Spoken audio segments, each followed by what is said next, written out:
started on a night so quiet it felt unnatural. The kind of silence that presses against your ears and makes the shadows in your room stretch longer than they should. I had been working late, hunched over my laptop, when a soft knock at the door made me jump. No one was supposed to visit at this hour. On my doorstep, there was a small, intricately wrapped box. No note, no indication of who had left it, just the box. I hesitated, staring at it for a long moment, feeling the kind of hesitation you feel when you know curiosity might be dangerous, but irresistible. The wrapping was strange, almost alive in its texture. A subtle shimmer ran across it like a thin thread of smoke curling in the air. I couldn't help but think of all the horror movies I'd watched, warning me of mysterious gifts that should never be opened. And yet, I opened it. Inside sat a single candle. It was ordinary in shape, about 6 inches tall, creamy white, with a delicate wick. But as I lifted it, I noticed a faint, almost imperceptible hum emanating from it. My fingers tingled when they touched the wax, like a whisper of static electricity passing through me. That's when I first felt it, the pull. Not physical, but something deeper, instinctual. The candle wasn't just wax and wick. It felt aware, alive. I placed it on my bedside table, curiosity gnawing at me more than fear. My room was dim, the only light coming from the street lamp outside my window. I lit the candle. The flame flickered immediately, though there was no draft. And that's when I noticed the first unusual thing. The flame didn't dance randomly. It pulsed, almost like it was breathing, and its flickers weren't chaotic. They formed shapes. Tiny, shifting, impossible shapes that I couldn't understand at first. I rubbed my eyes, blaming exhaustion. But when I looked again, the shapes seemed to settle, forming letters, just for a moment, then vanishing like smoke. My heart raced. Maybe it's just my imagination, I whispered to myself. Yet deep down, I knew it wasn't imagination. The next hour passed in a haze of nervous fascination. I couldn't tear my eyes away from the flame. The shapes continued, brief flashes of letters, symbols, and then something like words. I leaned closer, straining to see, but each flicker was teasingly fleeting, disappearing before I could read it. Then came the moment that made me question reality entirely. The candle flickered in a pattern, deliberate and almost deliberate enough to be ignored as coincidence. But when I leaned closer, squinting, I could swear it had spelled out my name. Not my first name alone, my full name, written in curling, tiny letters of light. I froze, my breath catching in my throat. No one knew I lived alone. No one had any reason to know my name. And yet, there it was, hovering just above the wax like some spectral signature. My first instinct was to blow the candle out, to stop the impossible thing from happening. But a strange, stubborn curiosity kept me from doing it. Instead, I whispered, almost reflexively, "Who sent you?" The flame jumped, shivered, and calmed. It pulsed once, sharply, and I felt it, not in my hands, but in my chest. A wave of something indescribable. Like the candle had heard me, like it had answered in the only way it could. I spent the rest of that night staring at the flame, unsure whether I was terrified or mesmerized. Its light cast impossible shadows across the room, shapes that seemed almost alive. Something was in there with me, I realized, watching. Not through the window, not through the door, but through me. And through the candle. I didn't sleep that night. I didn't want to. The candle waited. And I knew, deep down, this was only the beginning. Something had arrived at my door at midnight, and it was not just a gift. It was a message, and whatever that message was, it wanted me to see it. The next evening, I lit the candle again. By now, I had developed a strange routine. Approach cautiously, watch intently, try not to blink. The flame flickered as if it had been waiting for me, quivering with a strange eagerness.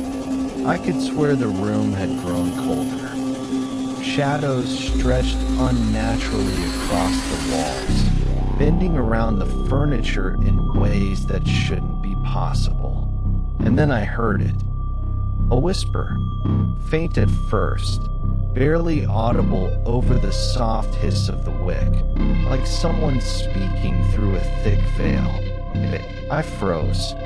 "Hello," I whispered back, my voice trembling. Silence, except for the occasional flicker of the flame. Then it came again, this time clearer, more deliberate. Not words I recognized, but a pattern in the sound. Soft, urgent, pleading. I leaned closer. The wax of the candle seemed to move subtly, almost imperceptibly, as if it were breathing or listening. Tiny ridges and folds shifted like miniature waves across its surface, catching the light in ways that formed shadows, like shapes trying to speak. My skin crawled. My instincts screamed to blow it out, to destroy whatever unnatural thing I had invited into my room. But I couldn't. I was mesmerized. The whispers grew louder, forming almost syllables I thought I could understand. At first, it was nonsense, a jumble of sounds that made my teeth ache to hear. But then came the word I recognized. Look. The flame flickered violently, sending shadows racing across the walls.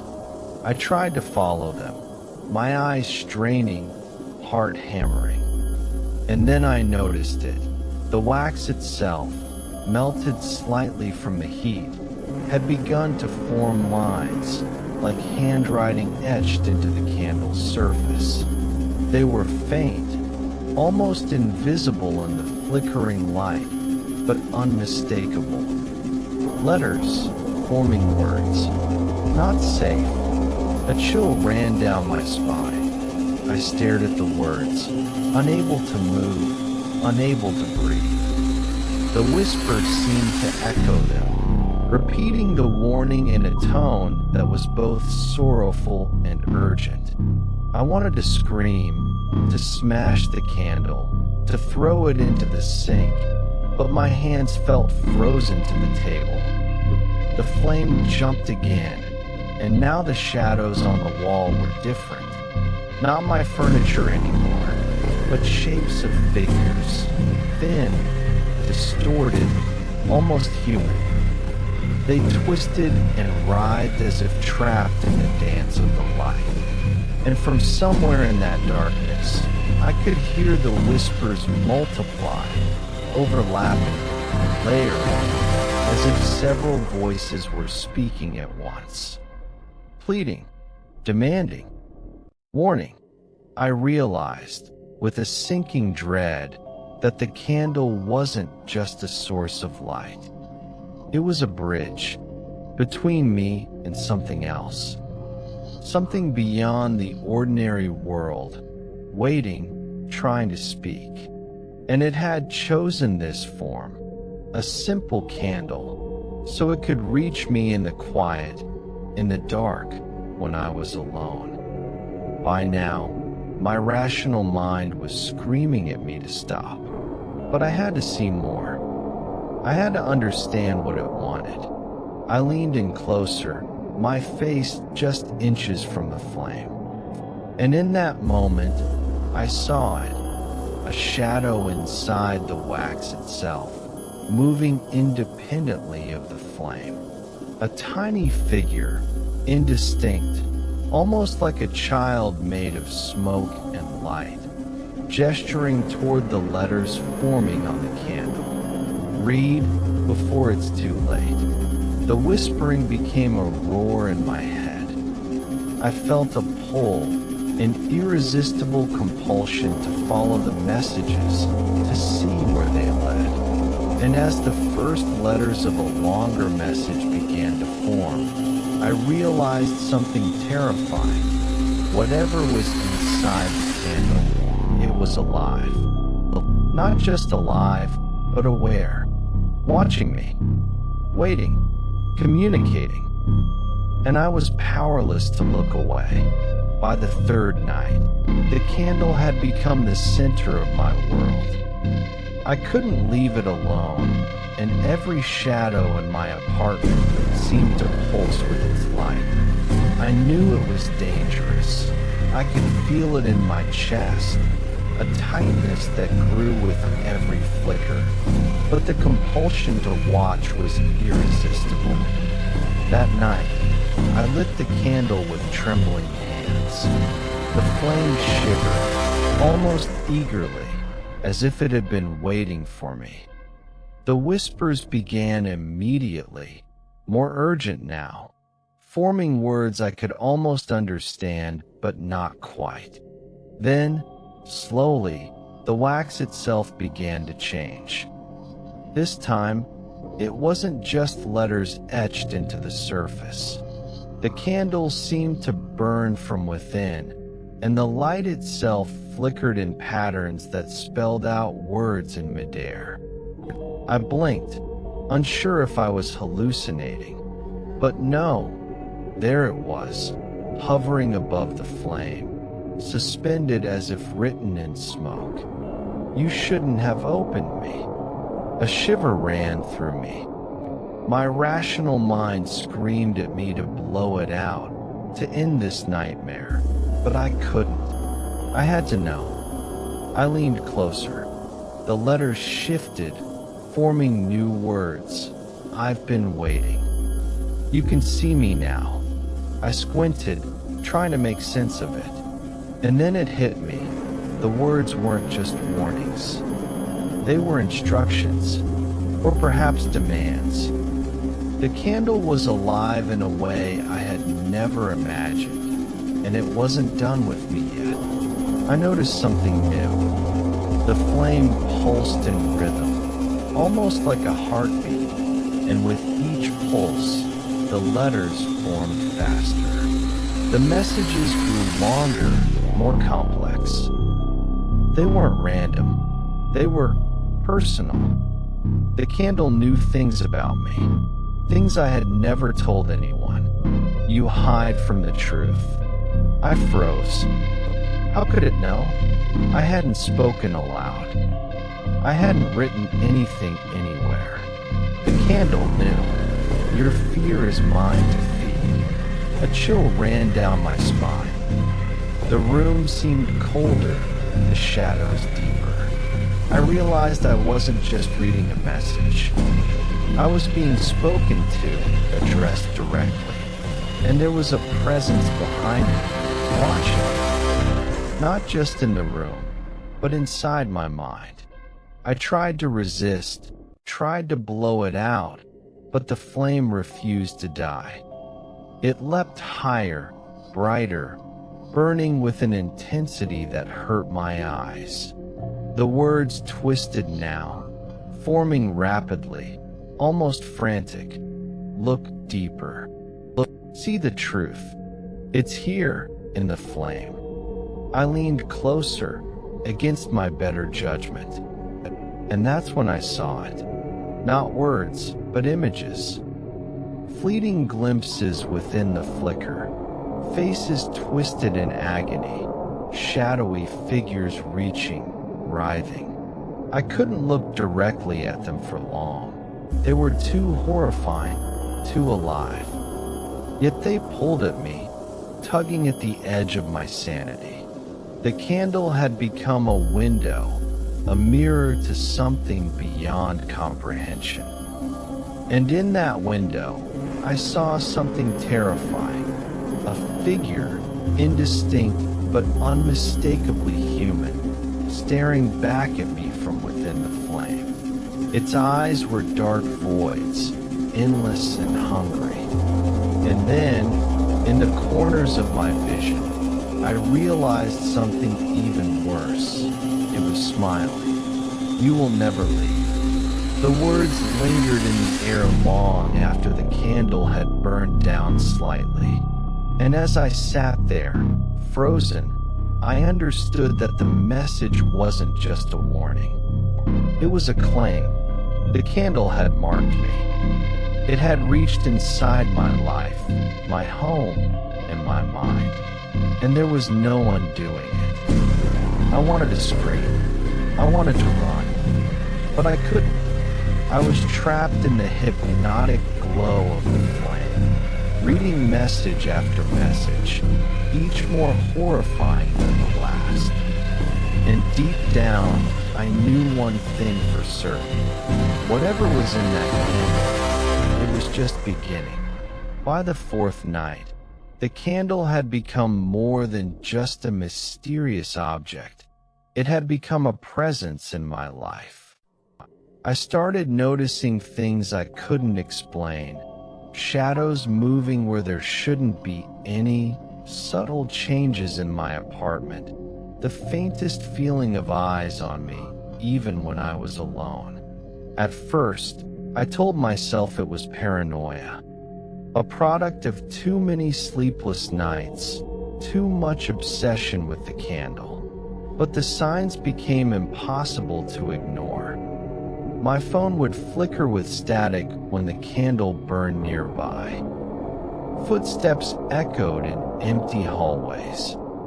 And sometimes, when I glanced into reflective surfaces, a mirror, a window pane, I thought I saw someone behind me. Someone just out of focus, shrouded in darkness. The whispers returned that night, louder and more insistent. But now, they weren't coming only from the candle. They seemed to float around the room, surrounding me, circling me. My skin prickled, and I realized with a sinking dread that they were following me, watching me even when the flame burned low. Do not ignore me. The voice, or voices, wasn't human. It had a rasp, a hollow echo, like a dozen mouths speaking in unison. And yet, I understood every word. My eyes flicked to the candle, and the flame responded, flaring suddenly, casting grotesque shadows that danced along the walls. Then I saw it, a figure in the corner of the room. It was tall and thin, entirely black except for faint glimmers of light where its eyes should have been. I blinked and it was gone. My heart raced, my breath caught. I told myself it was a trick of the candlelight, a shadow shaped by fear. But deep down, I knew better. The flame pulsed faster, and the wax began to shift again. Tiny shapes appeared, almost like faces pressed against the surface, staring out at me. And then one of them spoke, not in words I could hear with my ears, but in my mind, a direct, chilling communication. "I see you. Always." I stumbled backward, knocking over a chair. My apartment felt suddenly smaller, the walls closing in. Every instinct screamed to destroy the candle, to rid myself of it forever. But another part of me, a part one didn't recognize, was captivated, drawn toward it. The pull was magnetic, irresistible. And then it touched me, not physically, but mentally. I felt a cold pressure on my chest, like icy fingers pressing against my skin. My thoughts weren't my own anymore. The candle's presence, its watcher, was inside me, observing, probing, learning. I realized something terrifying. I wasn't just being watched. I was being trained. The whispers, the shadows, the flickering messages, they weren't random. They were preparing me, conditioning me to respond. And for what? I didn't know. But a dreadful certainty settled in my gut. This was only the beginning. That night, I didn't sleep. Every time I closed my eyes, I saw the figure in the corner, felt the icy pressure, and heard the whispers. It was patient, calculating, and worst of all, it was inside my home, my life, my mind. By dawn, I realized the unthinkable. Whatever this was, it wasn't going to stop. It didn't need to. I had invited it in the moment I accepted the gift, lit the flame, and let my curiosity take hold. And now, it was here to stay. Watching, waiting, learning. I wasn't alone. Not anymore. By the fifth night, I had reached the point of no return. The candle was no longer an object. It had become the center of my existence. I couldn't leave it, couldn't ignore it, couldn't sleep without its flicker haunting the edges of my vision. And deep down, I knew that whatever secret it held would change everything. I lit it one last time. The flame erupted brighter than ever, casting shadows that seemed to crawl along the walls like living creatures. The whispers surged, urgent, chaotic, forming a storm of voices that pressed into my mind. They weren't just communicating anymore. They were demanding, calling me forward, guiding me toward the truth. I leaned close, my breath shaking, my fingers trembling as I touched the wax. And then I saw it, the final message, forming in the flicker with terrifying clarity. Look into the flame. See yourself. I hesitated, staring at the swirling fire.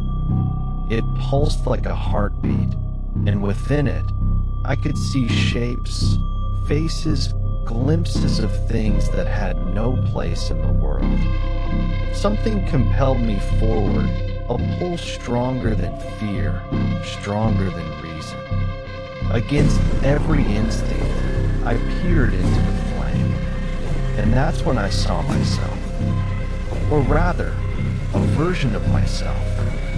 My eyes were hollow, my skin pale, my expression frozen in fear. Behind me, shadows moved, writhing, twisting into forms I could barely comprehend. They reached for me with long, impossibly thin fingers, and I realized in horror, these were the countless others who had looked too closely, who had been claimed by the candle. The whispers became a scream in my mind, a cacophony of voices all speaking at once.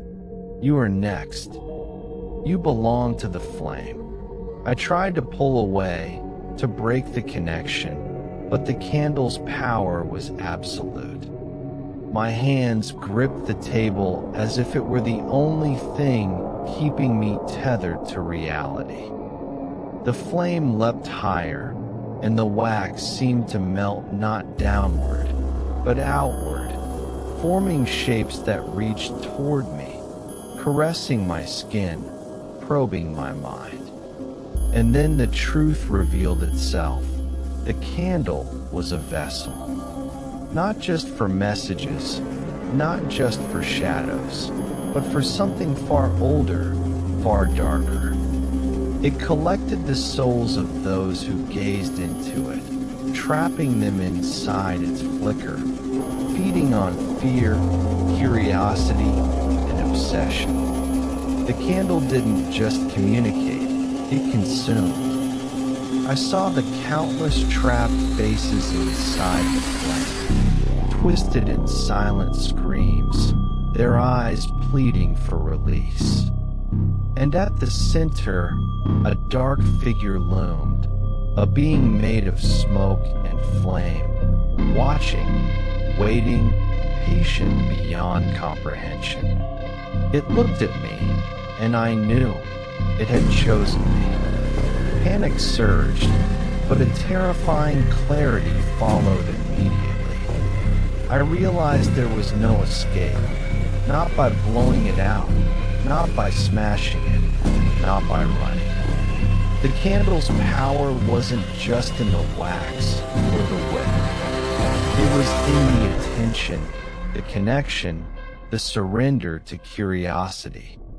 I had already surrendered. The whispers softened, almost affectionate now, as if the flame itself were speaking gently before claiming me. You wanted to see. You wanted to know. Now you will stay.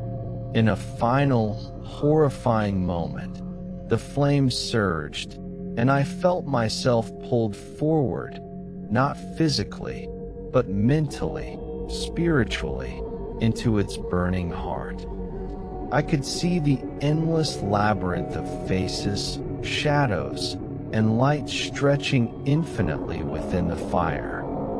My vision blurred, my mind stretched, my very essence reaching into the candle's core. And then I understood. The candle had been waiting for me all along. Every flicker, every message, every shadow had been leading me here, guiding me to this inevitable conclusion. Its final secret was not a warning. It was not a threat. It was a truth I could no longer escape. The candle did not just illuminate, it trapped. It did not just speak, it claimed. It did not just flicker, it lived. As my vision merged with the flame, I saw one last message, floating in the fire like smoke in the wind. Welcome home. The room fell silent. The candle burned low, its flame now calm, almost gentle. And I was gone. Not physically, not in a way anyone could see, but inside it, forever part of its flicker, its shadows, its whispers. If you ever see a candle flickering strangely, do not lean in. Do not listen to the whispers. Do not follow its messages. Because curiosity is the flame, and the flame always feeds. And once it is chosen, there is no leaving.